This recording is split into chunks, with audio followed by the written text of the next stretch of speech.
नमस्ते। Welcome to NIT Birgunj YouTube channel. इस वाले वीडियो में हम लोग देखेंगे यूज़र से वैल्यू कैसे एक्सेप्ट करते हैं। इससे पहले वाले वीडियो में हम लोग ने देखा ऑब्जेक्ट ओरिएंटेड कॉन्सेप्ट क्या है, दूसरे में हम लोग ने व्हाट इज जावा देखा। अब हम लोग यूज़ करने जा रहे हैं यूज़र से वैल्यू कैसे एक्सेप्ट करें। वैसे नॉर्मली सी और C++ अगर आप लोगों ने किया होगा तो उसमें प्री डिफाइंड फंक्शंस होते हैं जिसको आप डायरेक्टली यूज कर सकते हैं। जैसे सी में स्कैनएफ होता है, गेट्स होता है, उसको यूज कर सकते हैं। C++ में सी इन यूज किया होगा आप लोगों ने यूज़र से वैल्यू एक्सेप्ट करने के लिए। लेकिन जावा में क्या है कि उस तरह का प्री डिफाइंड फंक्शंस नहीं है। आपको थोड़ा सा लंबा प्रोसेस करके यूज़र से वैल्यू एक्सेप्ट करना होगा। आपके लिए या तो स्कैनर यूज कर सकते हैं व बफर रीडर यूज कर सकते हैं जिसके थ्रू हम लोग वैल्यू को एक्सेप्ट करते हैं। यहाँ पर वैल्यू को एक्सेप्ट करने के लिए इनपुट आउटपुट ऑपरेशन किया जाता है। इनपुट का मतलब होता है रीड करना और आउटपुट का मतलब होता है राइट करना। सो इनपुट आउटपुट ऑपरेशन को सपोर्ट करने के लिए जो पैकेज यूज होता है उस पैकेज का नाम है java.io package. Input output package होता है। जब हम लोग जावा इनपुट आउटपुट पैकेज करते हैं उसमें एक नाम आता है स्ट्रीम। स्ट्रीम का मतलब होता है the way through which data transmit, जिसके थ्रू वैल्यू हम लोग पास करते हैं उसको उसको स्ट्रीम बोलते हैं। जैसे हम लोग इनपुट स्ट्रीम करेंगे, आउटपुट स्ट्रीम करेंगे। सो स्ट्रीम का मतलब होता है जिसके थ्रू वैल्यू पास करना।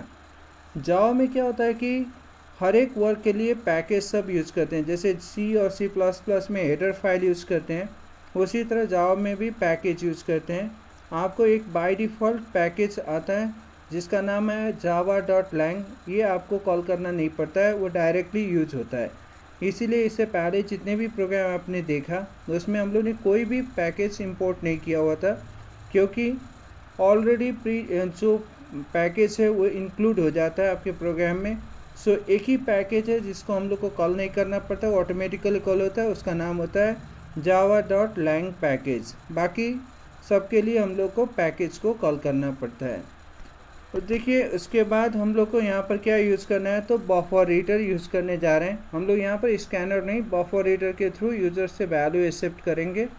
सो बफर रीडर एक क्लास है जिस क्लास का काम क्या है कि to store the data in a buffer. Buffer का मतलब होता है टेम्प्रोरी प्लेस। सो जो भी वैल्यू हम लोग देंगे उस वैल्यू को कहाँ पर स्टोर करेगा, बफर में वैल्यू को स्टोर करेगा ये जो बफर है। और किसके थ्रू पास करेगा, तो इनपुट स्ट्रीम रीडर जो क्लास है उसके थ्रू पास करेगा। और यहाँ पर एक चीज़ देखिएगा, system.in बोल के आएगा। system.in का मतलब इंडिकेट फॉर द कीबोर्ड के लिए जाना जाता है, ठीक है, कीबोर्ड के लिए। जब हम लोग कीबोर्ड के थ्रू वैल्यू देंगे तो वैल्यू इनपुट रीड होते हुए कहाँ पर जाएगा, बफर में स्टोर होगा। फिर बफर में जो रखा हुआ वैल्यू है उसको फिर से वेरिएबल में स्टोर करना हो तो हम लोग को बफर में वैल्यू जो है उसको रीड करना पड़ता है। उसके लिए हम लोग कौन सा फंक्शन यूज़ करेंगे, रीड लाइन फंक्शन यूज करेंगे। तो buffer reader class, input stream reader और रीड लाइन, ये तीन चीज़ इम्पोर्टेंट है यहाँ पर। तो आइए देखते हैं कैसे प्रोग्राम राइट करते हैं। देखिए import java.io input output package. So हम लोग पहले पैकेज को कॉल करेंगे। import java.io पैकेज हो गया। उसके बाद class name, give any name as you like, आप जो भी दे सकते हैं। Starting public static void main string args, यहाँ तक तो हम लोगों ने पहले भी पढ़ा हुआ था। इसको क्या बोलते हैं, मेन मेथड बोलते हैं। लेकिन देखिए यहाँ पर एक चीज़ ऐड किया हुआ है, थ्रोज आयो एक्सेप्शन, यानी एरर को हैंडल करना। आयो means input output, exception means error.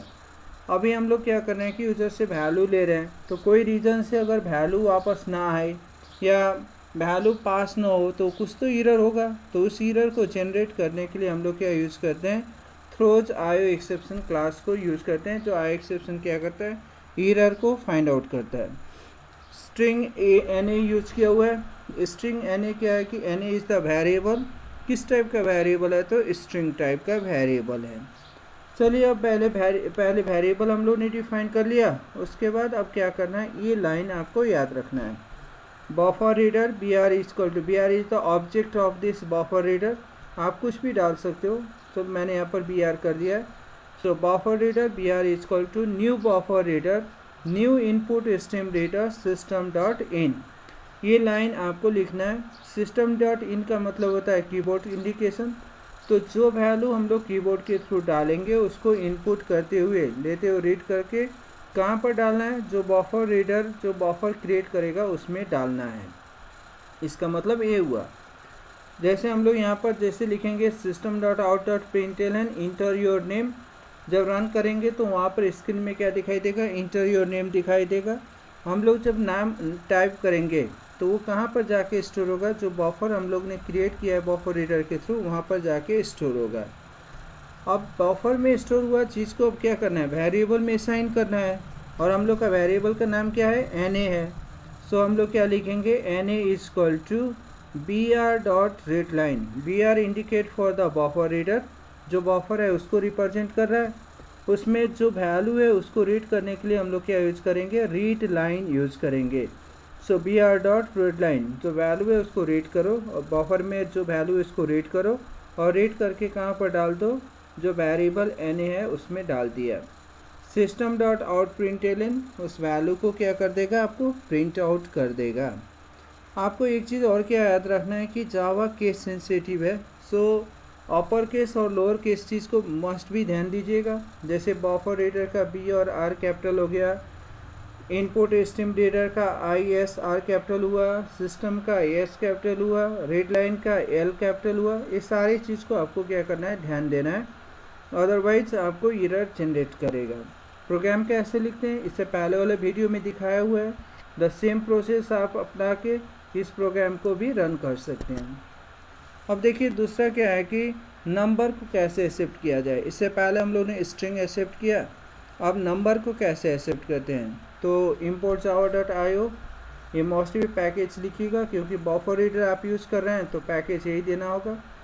Class name हो गया, पब्लिक स्टार्टिंग बैडमैन थ्रो जाए एक्सेप्शन क्योंकि एरर हैंडलिंग करने के लिए होता है। स्टार्ट, हम लोग को 3 वेरिएबल डिक्लेरेशन कर रहे हैं, सम करने जा रहे हैं तो 2 वैल्यू यूजर से लेना है। सो ए और बी किया, एक सम के लिए हो गया। बफर रीडर मोस्ट भी लिखना है क्योंकि यूजर से वैल्यू लेना है तो बफर क्रिएट करना ही पड़ेगा। तो buffer reader B R equal to new buffer reader, new input stream reader system dot in for the keyboard indication. वहाँ से जो भी वैल्यू मिलेगा उसको इनपुट रीड करके कहाँ पर डाल देना है, जो बफर रीडर बफर क्रिएट करेगा उसमें डाल देना है। तो देखिए यहाँ पर लिखा हुआ है system dot out println inter your first number, आप नंबर डालिएगा।